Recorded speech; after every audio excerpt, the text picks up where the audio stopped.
Welcome back to Box Lacrosse Breakdown, everybody. Feel free to like, comment, and subscribe. Today we're going to be trying out something a little bit different. I thought it would be a super interesting idea to break down game footage of myself playing in the National Lacrosse League. This game is the game where I score my first goal in the NLL, and for that reason, obviously, it's a really special game for myself. But it's also really important because we got the W, and back when I was playing for the Toronto Rock in the 2021-2022 season, at this point in time, our team was pretty bloodied and bashed and sick with COVID and dealing with injuries, and we had a lot of adversity going into this game against Georgia. And I don't want to say it was like we shouldn't have won that game. We always go into any kind of game with the expectation that everybody's going to perform and you're going to get the W. But we definitely had the odds stacked against us, if that makes sense. So, story time real quick, just in regards to what I was alluding to with the odds being stacked against us. Earlier on in that season, I was on the active roster. So these are people that are in the lineup every night, right? I played the first 3 games. I didn't do anything. I didn't perform. Not the start that you want, and obviously as a result of that, I got moved to practice roster, which basically means you don't really travel with the team, and you don't make as much money, I can tell you that much for sure. And on top of that, you know, it's just a difficult mental battle going from being in the lineup to out of the lineup, but realistically you should use it as motivation. The way I'm going to tie all this together is that this game against Georgia was on a Friday. On that Monday, I'm on the practice roster. And with the Toronto Rock, we practice every Tuesday, right? Get to practice Tuesday. We've got a ton of guys down. A lot of people are sick. Some of them have COVID. Some are just sick in general without COVID. Got a lot of injuries. A lot of people are down, short numbers, right? So I'm looking around, I'm like, okay, and not a lot of people here. I wonder what the lineup is going to look like Friday, okay? Wednesday rolls around. I get a text from Matty Sawyer. He goes, Aaron, we're moving you to the active roster. Don't think you'll be playing, but I'll let you know and keep you posted. That scenario, you just go, okay, coach, thanks for letting me know. Looking forward to seeing you Friday. Okay, so that's Wednesday. Thursday rolls around. I get an additional text from Matty Sawyer, and he goes, hey man, yeah, you're playing tomorrow night. We're dealing with all these injuries. Yeah, make sure you come prepared and ready to play. And I was like, okay. So I basically had 24 hours to get in the mindset after being on the practice roster for, I think it was probably a couple months at that point, to being thrown back into the lineup. So I guess the lesson there is always, every single week, no matter what the scenario is, always be prepared and act like you're going to be in the lineup. Because trust me, with this league, and I imagine just like any other professional sports leagues, anything can happen, right? Guys get injured, guys get sick, and opportunities present themselves. So, very short time to prepare. Monday, I didn't even think I was going to be traveling. Wednesday, I knew I was going to be traveling, but didn't think I was going to be playing. And then Thursday rolls around. It's like, yeah, you're playing. So, all right, let's get it. This game's also really interesting in the way that Tom Schreiber was so sick. Like, the guy, I have no idea how he even managed to get through this full 60 minutes, but the guy is just such a sicko, pun intended, that he powered through it. I think he still had like 3 or 4 goals and maybe like 8 points total. So just unbelievable effort from him. It's kind of like the flu game from Michael Jordan, but or at least that's what we were saying after the game. Like, it was pretty funny, but yeah, what an incredible athlete, and just the ability to push through that. It was like, wow, that's incredible. But anyways, I don't want to ramble too much. Thought I'd just share that little piece of information with you. This is going to be my first time doing this, so I'm sorry if it's not incredible quality. I'm sure it's going to get better with time, but obviously the main objective here is for me to take a look at what I'm doing throughout the game, analyze my thought processes, and let you guys know about maybe just some key nuanced moments of like, hey, maybe don't do this in scenario and do the exact opposite of what I just did, so that you can learn through my mistakes, and also maybe even learn about some of the things that I do well throughout the game, which I'm sure there'll probably be some of those moments as well. But I won't ramble too much. Let's get right into the video. Hope you guys enjoy it. Okay, so we got the opening draw here. Running in, looking to battle for the loose ball. Okay, so not a good start right off the bat. I'm just going to stop this right here, okay? So if we rewind this really quick, we're in a loose ball scrum, right? Jamison Dilks picks up this ball. I definitely should not be going to the bench right now. I absolutely sewer Dilksy here. I should probably be hanging out right around this area just to be an outlet for Dilks, because he's obviously in a little bit of trouble right now, getting pressed pretty hard. Definitely learn from this mistake when you're in this scenario. Don't just put your head down and go to the bench. Hang out for a second, see if you can be an outlet. Once he's out of trouble, or if he's in trouble and he passes you the ball, clear the ball, because you only have 8 seconds in this league to be able to get over half. But learn from this right off the bat. Don't do this to one of your teammates. You're probably going to get punched in the face. Also, sorry, Dilksy, that's my bad, man. I know you might watch this at some point, so yeah. Okay, second shift here. Once again, face-off team, right? We got TD Erlin taking this draw. He's basically automatic at the X. Does a great job picking up this loose ball. Dishes it off to Brad Cree. You can't see me right now, but I'm somewhere kind of stuffed in that corner. Yet there I am. Third shift. Look what we got here again. Another face-off. Looks like I decided to stay in play here. And I'm just going to pause really quick and just talk about something. So it's really important for you to understand what your role on a team is and what it looks like, right? I'm playing with Rob Hellier and Tom Schreiber right now on the right side. I know that I am not the guy to have the ball on my stick at all times when I'm playing with these dudes. These guys are world-class, exceptional shooters. Not to disregard myself and my shooting ability, like definitely have a decent shot, but when you're playing with guys of that pedigree, you want to try to create space for them so that they can get their shots off, right? So you'll see throughout this shift, I'm definitely playing more of a role of body mover and doing whatever I can to get them open. All right, trying to create some space for Tom Schreiber here. Little slip to middle there, go around the net. Tommy gets a reset. Not bad. Of course he gets a Lucy, he's a sicko. Let's see what I do here. Try to time this up, get a little bit of a shove. Probably want to get a better piece of that defender. That's a nice take from me, I don't mind that. I know I'm about to get a scoring opportunity here too.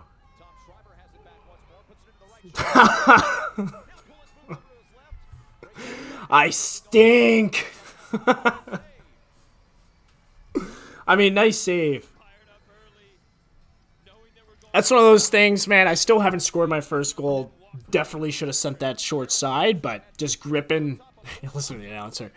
Gripping my stick a little too tight. Obviously, in any other scenario, I'm putting that short side. I think I'm just gripping my stick too tight there, but it's the way she goes. It's lacrosse for you.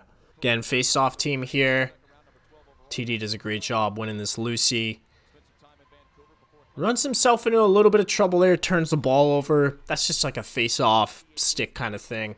I look like the ball just kind of got caught in TD's stick just because it's probably so pinched, right? But just unlucky. Here's another thing for you guys right here, okay? See how I'm on the lefty defender side of the floor, if that kind of makes sense? As a righty, because I'm a righty, right? You probably don't want to be defending on that side of the floor, especially with how most defensive systems work, which is a lot of down pressure and forcing, offensive players into these areas and not allowing them to get over top, right? It's much more natural and easier to defend when you have your stick pointed to the middle as opposed to the boards, if that makes sense. So it's probably just a thing where, change was happening. I was probably 4th or 5th off the bench and I kind of got stuck there. But ideally, as a righty, you want to be defending on this side of the floor and the lefties want to be defending on that side of the floor. Okay?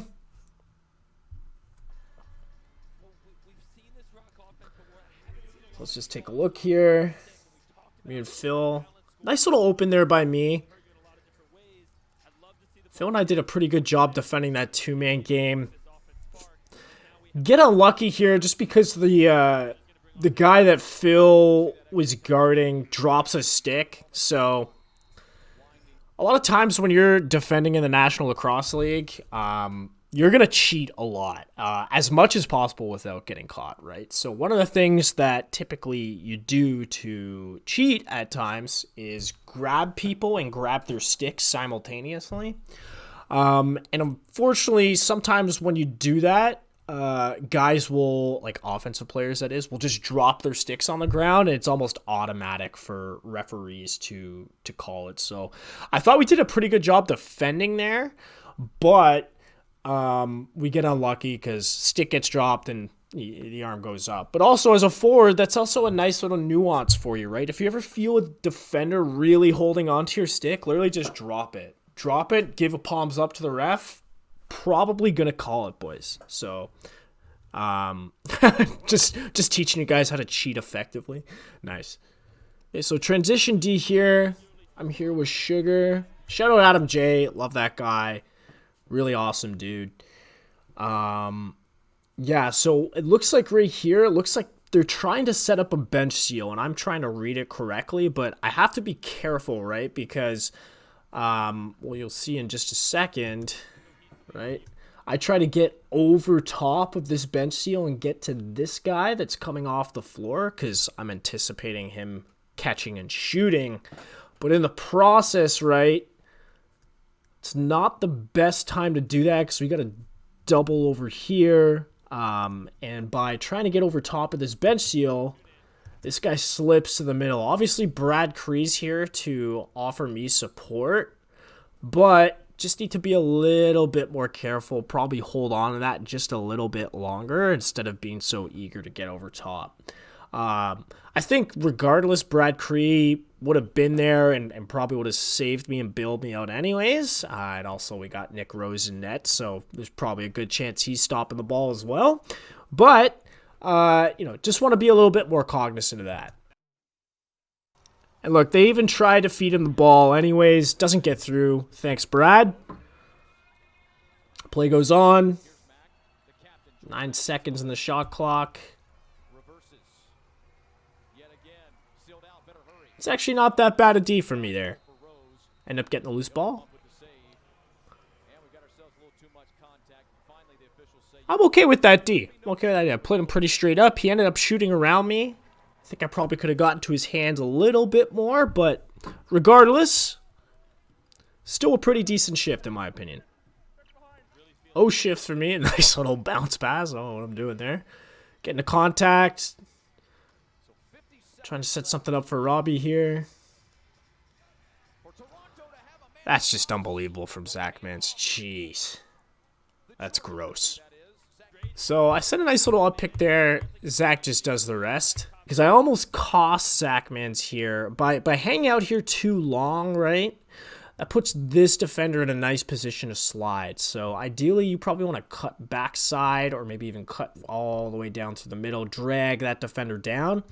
Give Zach Mans a little bit more time to shoot this ball.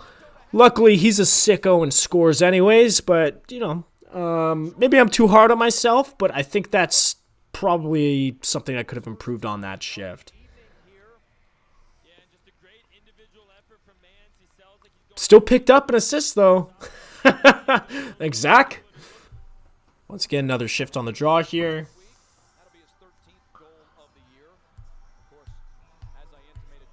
Running a little bit of trouble here. So here's a quick little learning moment for everybody too. And it's kind of tough for Phil in this scenario, but just because you pick up the ball on the draw doesn't mean you're not allowed to go back over. So, and Phil was kind of in a tough scenario here because it kind of looks like he could have gotten to some green space over here. Green space meaning like, you know, he could get his hands free and we could retain possession. But I think the safer play would have just been carry this ball and in full momentum, just go over half into our help. You don't always have to run forward, right? And what I mean by running forward is like picking this ball up and then going this way. It's okay to pick loose balls up and go backwards and then go forwards, right? I mean, ideally, you obviously always want to look to transition the ball to the other side of the floor, but you also don't want to run yourself into trouble. It's more of like a situational thing. And once again, Phil kind of gets unlucky there, right?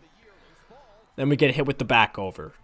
So, and no disrespect to Phil whatsoever. Another beauty. Like, I love everybody on this team, even though I play for Albany now. Okay, once again, I know I'm on the draw team here. You're probably not going to see me because I think, yeah, TD obviously wins it easily. Guy's automatic. I'm going to stay and play this shift, so this will be interesting to see what I end up doing. Quick little cut to the middle. Not bad.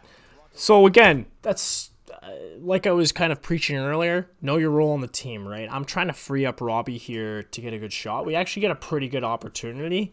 Goalie makes a nice save, but that's really the role that I'm looking to play in this game here. And you know, get a good opportunity. Not a bad shift in my opinion. Opening draw here, start of the third quarter. We're on a power play, so it's 5-on-4. We lose the draw, get the ball back almost immediately. In this scenario, it's okay to bail. We're on a power play. They're sending one. I know we're getting the ball up and out in that scenario, so it's okay for me to go to the bench. So we end up scoring on the power play. Start of the next shift, and I know this is the shift. TD, thank you, man, for winning that draw so clean.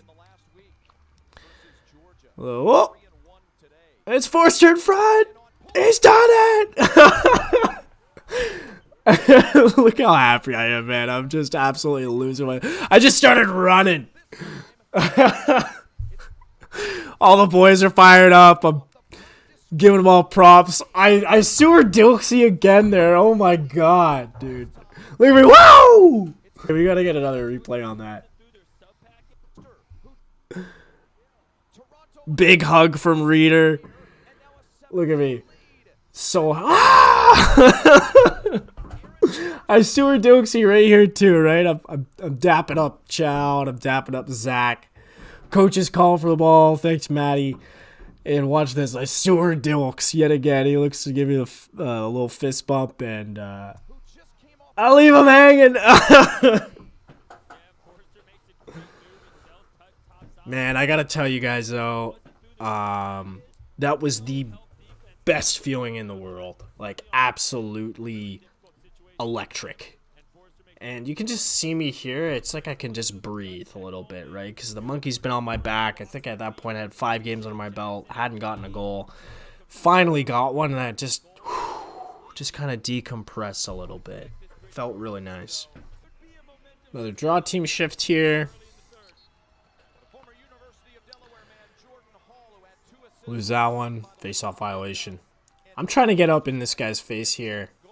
Just add a little bit of pressure. It's always nice to add a little bit of pressure where you can, right? Totally see me cheating there. Just grabbing that guy's stick. So I'm not sure what happened there. Shot there. Grab this guy. Pull him into the crease. So that's another pointer, right? So... you see how, if I can just rewind this without rewinding completely, and of course we're back to the beginning, right? So I want you guys to just watch me right here. So I take a little shot there. I do a good job of recovering, okay? Get back in. It's right here. So I pull this guy down towards the crease, and a high IQ play is I kind of stop right there. I stop pulling him, right? And he stays out of the crease. But high IQ play, pull that guy into the crease, because he is now not allowed to catch the next pass. They have to pass it once and then twice for him to be able to receive it. Or I think maybe it's 2 passes and then he can catch the ball. But high IQ play, pull that guy into the crease and don't allow him to be able to catch the ball, or be the next person to catch the ball, sorry. Just, again, a little thing, right? We just get absolutely lost here. I end up going behind the net. Typically, that's what we're taught to do just to avoid those dunk opportunities, but we get almost burned really bad. And that's also on me. I should probably be communicating to whoever I'm playing with here. Hey, I'm leaving, going behind, right? Communication is everything on defense, so that this doesn't happen. Because Phil probably saw me earlier in this area right here, and probably trusted that somebody was already there in place to help just in case something like this happened, right? But we almost get burned bad. Try to set one here for Robbie, get a nice little piece. So I think ideally I want to see myself finish this cut to the middle. I do end up setting a pick for Robbie, but again, I'm just hanging out a little bit too long in this area. I think it's more useful if I just cut through and be a little bit more decisive instead of clogging things up, right? We end up getting a good look, though. That's nice. Pursue the loose ball. Just abandon there. No point in pressing in that scenario. So pursuing here, you want to take the body here. I go for stick. We both end up going for stick. We both get burnt and almost get put on the highlight reel. So learn from my mistakes. Take body in that scenario. Nice little goose to myself here. Second scoring opportunity. So here's the thing. When you go for that finish, boys, let's see if I can rewind here.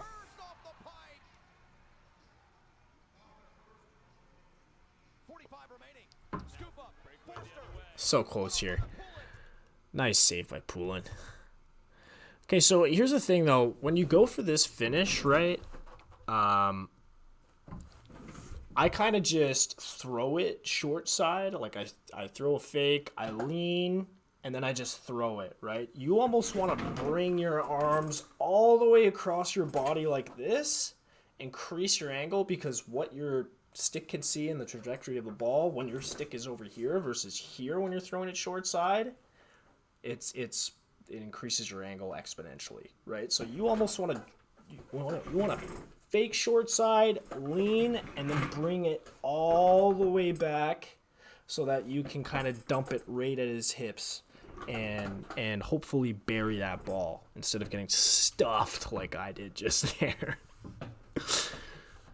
Another shift here on the power play. Now, here's something I want to talk about just because this is a common mistake that I see on the power play, and I feel like I kind of do it, but not a ton on this shift, is you don't want to bury yourself behind this defender. Just because you're on the crease doesn't mean you literally have to be on the crease. You can receive a quick stick and be able to shoot and score from up here. You can be even a little bit more towards the corner here, but you want to do whatever you can so that whoever this defender isn't directly in your receiving lane for a pass, okay? You'll see in the shift, I'm always kind of shifting up and back and up and back. Do what you can to increase your angle. Again, we're milking the clock here probably just because there's a differential between the power play and the shot clock. And we want to wait for their guy to get on the floor. See, he gets on the floor, and now we're going to go take a look. Wait for him to run in so that they don't get a fast break opportunity. Don't come out successful, but that's why we wait, right? We don't want to take that shot. They get the ball, goes all over, like pass goes all the way over our heads, and they got to break away the other way. You want to wait till that guy steps on the floor, starts to come back into the play, and then you try to get your opportunity. Another face-off shift. Nice little pick there for TD just to give him a little bit of extra time. Don't bail. Good being an outlet there. Hold the ball. Wait for the O to get on, and then we start our possession. So slip to the middle. Tommy's got a nice little take here. Send it behind the net. That's just gross. Whew. Dan Craig, everybody. Dan Craig just doing Dan Craig things. Sheesh.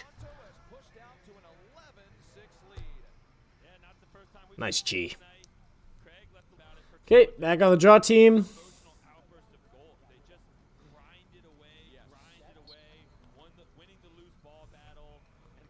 TD wins it clean. Nice. This just can't happen.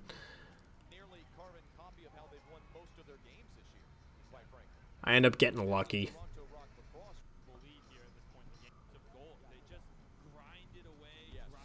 Okay, back on the draw team. TD wins it clean. Bobble the ball here. This can't happen. Gotta catch that. Not being tough on myself. You gotta catch that. I end up getting lucky and bail myself out because Tommy's here to get the ball for me. But I gotta catch that one and retain possession. But stuff happens. Creating some space in the middle here. Nice little seal for Tommy.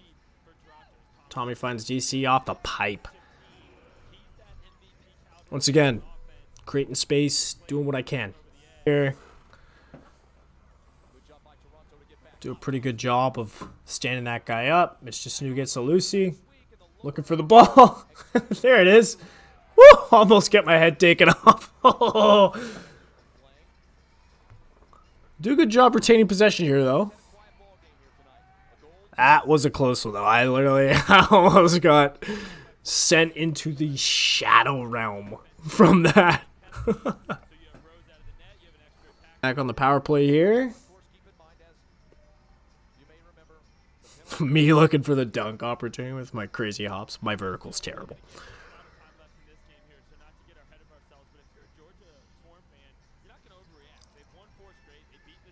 Yeah, nice little take by Tommy there. We didn't really have much going on there on that power play. A little bit too stagnant balls.